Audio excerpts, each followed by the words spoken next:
Good morning students, Om Namah Shivaya. 9th standard, 8th chapter, science subject. Now we'll continue with the next topic, that is uniform motion and non-uniform motion.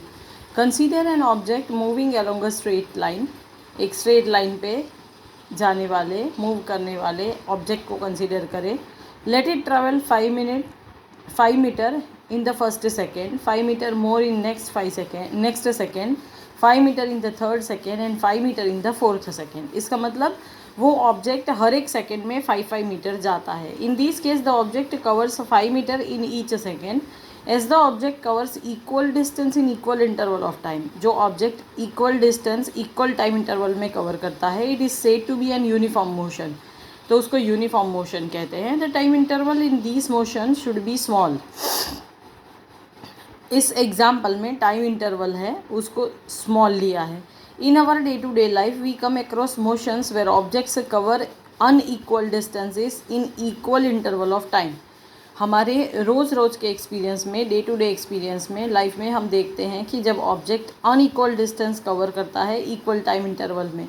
For example, when a car is moving on a crowded street और a person is jogging in a park. दो example है, जैसे कि car कोई crowded street में से move कर रही होती है तभी, या तो कोई पर्सन पार्क में जॉगिंग कर रहा होता है तभी. These are some instances of non uniform motion. ये नॉन यूनिफॉर्म मोशन के कुछ एग्जाम्पल्स हैं. You have to perform an activity.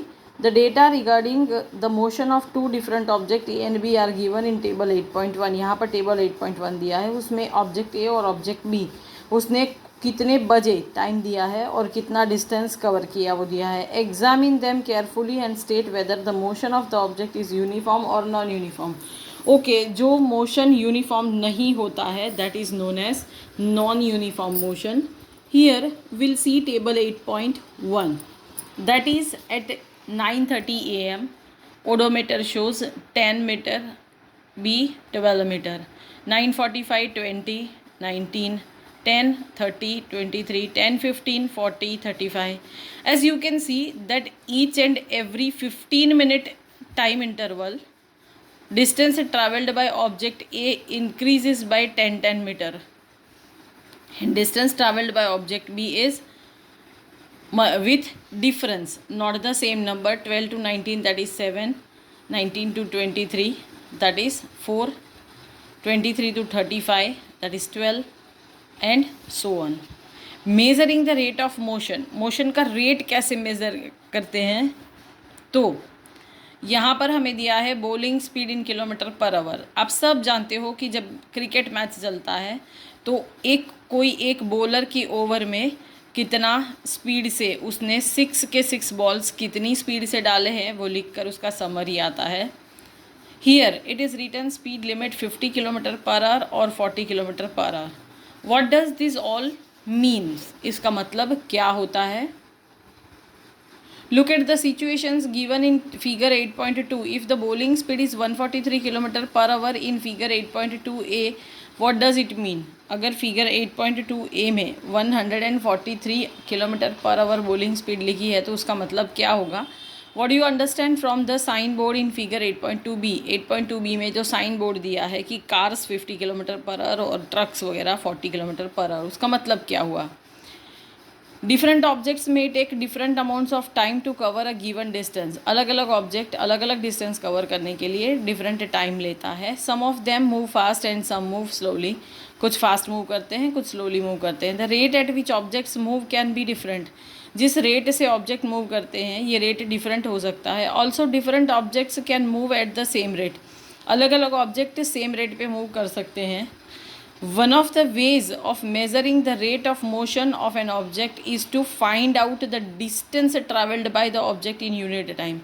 इसका सॉल्यूशन निकालने के लिए एक चीज़ है कि हम कोई भी ऑब्जेक्ट ने यूनिट टाइम में कितना डिस्टेंस ट्रैवल किया उसको फाइंड आउट करें. हियर यूनिट टाइम का मतलब है 1 सेकेंड, 1 मिनट और 1 hour. This quantity is referred to as speed. इसको स्पीड रेफर करते हैं. The SI unit of speed is metre per second. SI unit speed का है metre per second. This is represented by the symbol m s inverse और m per s. M is for metre, s for second. तो metre per second और metre second को आप denominator से numerator में लाओ तो इन्वर्स हो जाएगा, meter second inverse. The other units of speed include centimeter per second and kilometer per hour. दो और यूनिट है स्पीड को बताने के लिए, that is centimeter per second और kilometer per hour. To specify the speed of an object we require only its magnitude. हमें speed specify करनी है कोई भी ऑब्जेक्ट की, तो हमें सिर्फ उसका मैग्नीट्यूड चाहिए। The speed of an object need not be constant. Object का स्पीड कांस्टेंट नहीं होना चाहिए, ज़रूरी नहीं है।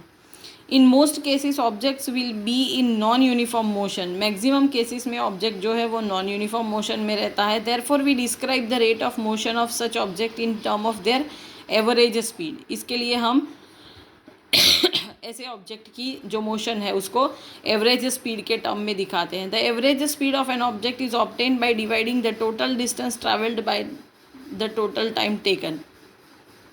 अगर एवरेज स्पीड आपको बताना है तो उसको रेशियो लेते हैं total distance travel divided by total time taken.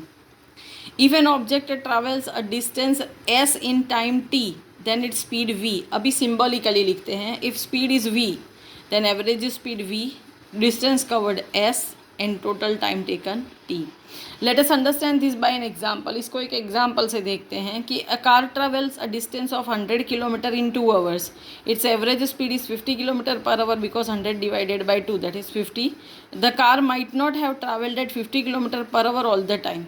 पर क्या होता है, एवरी टाइम कार का जो ओडोमीटर है वो 50 किलोमीटर की स्पीड नहीं दिखाता है। Sometime it my have travels faster and sometime slower then this. कभी कभी इससे फास्टर भी जा सकता है, कभी स्लोअर भी। An object travel 60 metre in 4 second and then another 16 metre in 2 seconds. What is the average speed of the object? First 4 second में कार 16 मीटर जाती है, फिर 2 सेकेंड में 16 मीटर चली जाती है, तो एवरेज स्पीड उसका फाइंड करना है। तो total distance covered divided by total time taken, 16 + 16 that is 32 metre distance covered and total time taken is 6 seconds. So average speed is total distance traveled divided by total time taken, 32 divided by 6 that is 5.33 meter per second. Therefore the average speed of the object is 5.33 meter per second. Now speed with direction. The rate of motion of an object can be more comprehensive if we specify its direction of motion along with its speed.